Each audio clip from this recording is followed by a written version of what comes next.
नमस्कार दोस्तों, मैं पूजा मगर एक बार आपका फिर से स्वागत करती हूँ पायस आयुर्वेदा में। मैम का भी हम स्वागत करते हैं। मैम, हम ये जानना चाहते हैं कि एडीएचडी क्या होता है और उसको उसका ट्रीटमेंट कैसे किया जा सकता है। एडीएचडी जो है एक attention deficit hyper active disorder कहते हैं हम इसे। इसमें क्या है, चंचलता, हाइपर एक्टिविटी अगेन वाता एलिमेंट मेरी बॉडी में एक्टिविटी बढ़ जाती है। मेरा जो दिमाग यहाँ पे बॉडी की बजाय मेरा जो ब्रेन है वो ज़्यादा तेज भागता है। मतलब वहां पे क्या होता है कि एक काम खत्म नहीं हुआ मैं दूसरा काम सोचने शुरू करता हूँ। तो कहीं पे भी कोई भी चीज हमारी पूरी नहीं होती। तो वहां पे क्या है, मतलब मेनली ये बच्चों में ज्यादा होती है क्योंकि वो बहुत फास्ट होता है, उनका सारा सिस्टम फास्ट होता है। तो उसी उसी के चलते मतलब वो एक काम नहीं पूरा किया, उसको बीच में छोड़ दिया, फिर दूसरा तीसरा हम्म। ऐसे ऐसे। और आजकल जो सिस्टम मैंने बताया है कि रेडिएशंस का, और आजकल बच्चे जो हैं, बच्चे मोबाइल मतलब पेरेंट्स बहुत मुश्किल से ही अलग कर पाते हैं मोबाइल बच्चों से। तो इसके कारण वही अगेन वात और पित्त एलिमेंट मेरी बॉडी में बढ़ रहा है, और उसके कारण ये सारी चीजें प्रॉब्लम बहुत ज्यादा बढ़ती जा रही हैं। अभी रिसेंटली मैं एक पेपर में पढ़ रही थी। एक बच्चा है, मतलब ये जो मोबाइल रेडिएशन है ये एडिक्टिव है। मतलब ये मैं बता रही हूँ कि ये एडिक्टिव क्यों है ना हमारे लिए, क्योंकि ये मेरी बॉडी में जितना मैं मोबाइल पे गेम खेल रहा हूँ या मैं कुछ भी कर रहा हूँ, मेरी बॉडी में डोपामाइन सिक्रीट होता है। डोपामाइन है जो मुझे खुशी देता है, वो हार्मोन जो मुझे खुशी देता है। अब देखोगे बच्चों को नींद आ रही होती है फिर भी वो मोबाइल नहीं छोड़ते, है ना। उनको होता है मैं और देख लूं और देख लूं, आंखें लाल हो जाती हैं बट फिर भी वो मोबाइल नहीं छोड़ते।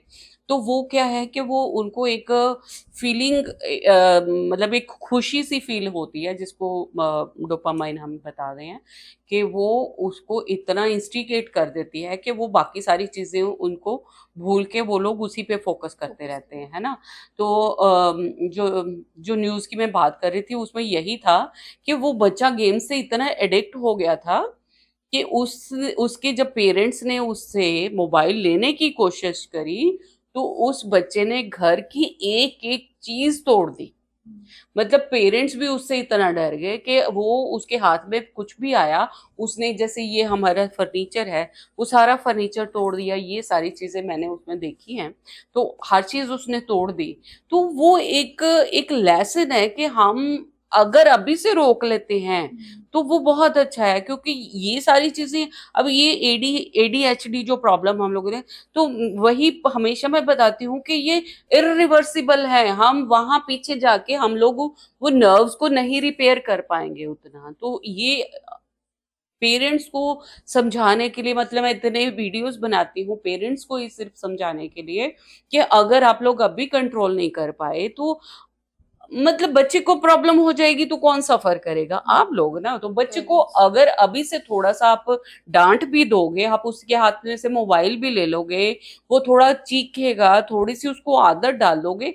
आप खुद भी मत देखो, आपको थोड़ा सा खुद भी सेक्रीफाइस करना पड़ेगा कि आप खुद भी मोबाइल देखना बंद कर दीजिए।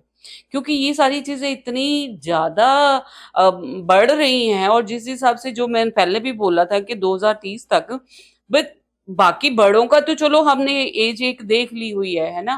भाई ये बच्चे ये क्या करेंगे, इनको कौन देखेगा। मतलब मेरे मन में हमेशा जो एक प्रॉब्लम जो मेरे दिमाग में हमेशा जो मैं सोचती हूँ मेरे को परेशान करती है, वो यही है कि इन बच्चों का क्या होगा। कितने हॉस्पिटल्स और खुलेंगे। जैसे हमने जो पहले पहले हम लोग जाते थे पीजीआई में, चिल्ड्रन वार्ड ना, अलग से उनको शुरू करना पड़ा। उस टाइम पे वहां पे पेशेंट ही नहीं होते थे, खाली होता था। और अब जाके देखो तो वहां पे बेड ही नहीं है। तो कौन जिम्मेवार है, हम लोगों को थोड़ी सी जिम्मेवारी तो निभानी चाहिए। हम यहाँ पे बच्चों को खुश करने के लिए नहीं आए हैं, हम बच्चों की उनकी बेहतरी के लिए कोई जो चीजें हैं हम वही करने के लिए हमें जी। यहाँ आए हैं। तो हमें उस चीज का ध्यान देना है, क्योंकि ये जो बच्चा है जो इतना हाइपर एक्टिव अभी से है, वो आगे जाके क्या करेगा। आप उसको कितनी सेडेटिव डोजेस पे डालोगे, अभी उसकी ये प्रॉब्लम है और आगे बढ़ती जाएगी और आगे बढ़ती जाएगी। और बहुत लोगों को ये पता भी नहीं है कि आयुर्वेद में कुछ चीजें हैं जहाँ पे हम उसको जो इतनी, क्योंकि हाइपर एक्टिविटी हो गई। हम मेरी वो जो मेरा जो आरपीएम मैं बोलती हूँ ना कि ऐसे ही जैसे मशीन में, तो मेरे भी जो मेरी पल्स रेट है या जो सारी सिस्टम है मेरा वो भी आरपीएम है। मेरी बॉडी कितना कितनी बार ब्रीद करती है या कितनी बार मेरा दिल धड़कता है, तो इन केसेस में क्या होता है वो फास्ट होता जाता है। तो उनको शांत करने के लिए जितनी भी सारी सेडेटिव मेडिसिन हम लोग साइकेट्री में जो देते हैं वो वही देते हैं कि उसके जो वो सर्कल है वो कम हो जाए, वो शांत हो जाए, वो उसके जो ताकि वो सोचे ही ना उस बारे में, वही चीजें हैं। और वो सोते रहते हैं। फिर हमें एक नॉर्मल साइकिल चाहिए, ना कि हम एडिक्ट होके सोते रहें, या हम बच्चों को दवाइयां दे दे के सुलाते रहें, या हम चाहते हैं कि उनका फ्यूचर अच्छा हो।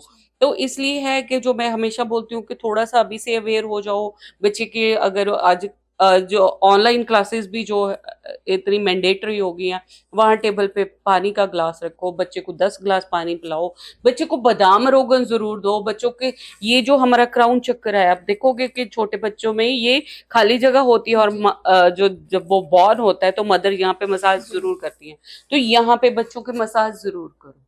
तो ये सारी चीजें हैं कि जो आप मतलब यहाँ पे मैं बहुत ज्यादा उसकी और फिजियोलॉजी और उसकी पैथोलॉजी या कुछ भी और समझाने से ज्यादा बेटर मुझे ऐसे लगता है कि आप इन इनके लक्षण समझो और इन पे ट्रीटमेंट और अभी इस पे रोक लगानी शुरू करो, क्योंकि हमारे जो मेन कंसर्न है वो ये है कि हम बच्चों को बचा सके जितना भी हम बचा सकते हैं। अदरवाइज फिर हॉस्पिटल तो खुल ही रहे हैं। जी, thank you so much ma'am, अपने बच्चों के साथ साथ पेरेंट्स के लिए भी इतनी important information the, thank you so much. साथ ही अगर आप अपने बच्चों के लिए, खुद के लिए आप और भी सारी चीज़ें जानना चाहते हैं तो आप पायस आयुर्वेदा को फॉलो कीजिए। मैम का नंबर मेंशन है, आप मैम को कॉल कर सकते हैं और मैम से बात कर सकते हैं। Thank you.